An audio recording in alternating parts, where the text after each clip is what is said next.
রূপমকে একটা চাকরি দিন।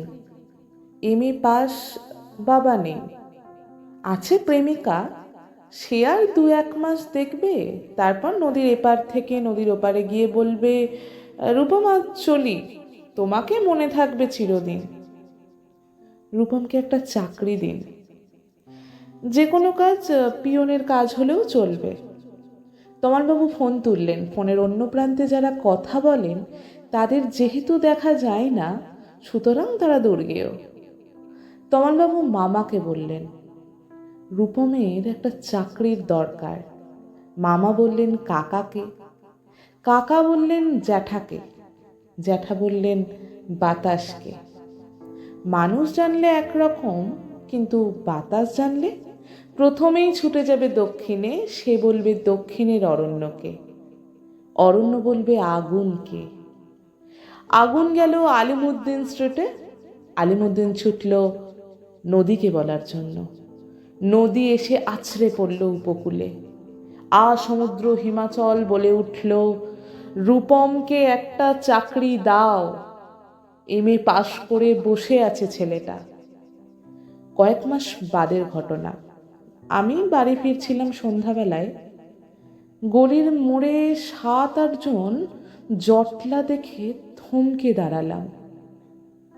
জল থেকে সদ্য তুলে আনা রূপমের ডেড বডি। সারা গায়ে ঘাস, খড়কুটো হাতের মুঠোয়, ধরে থাকা একটা 1 টাকার কয়েন। পাবলিক বুথ থেকে কাউকে ফোন করতে চেয়েছিল রূপম। ভারত সরকারের 1 টাকা কয়েনের দিকে আমার চোখ। সারা গায়ে সবুজ ঘাস, ঘাস নয়, অক্ষর। এমএ পাশ করতে একটা ছেলেকে যত অক্ষর পড়তে হয়, সেই সমস্ত ব্যর্থ অক্ষর ওর গায়ে লেগে আছে। একটা ছেলেকে কেন আপনারা এমএ পড়ান? কোন আহ্লাদে 8খানা বিশ্ববিদ্যালয় বানিয়েছেন? তুলে দিন। এই কথাগুলো বলবো বলে ফোন তুললাম পবিত্র সরকারের। ফোন বেজে উঠল, ফোন বেজে চলল, ফোন বেজেই চলল। 20 বছর ধরে ওই ফোন বেজে চলেছে, আরো 20 বছর বাজবে।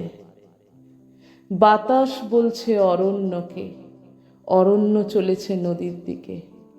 নদী উপকূল থেকে আছড়ে পড়ে বলল, রূপমকে একটা চাকরি দিন। কে রূপম?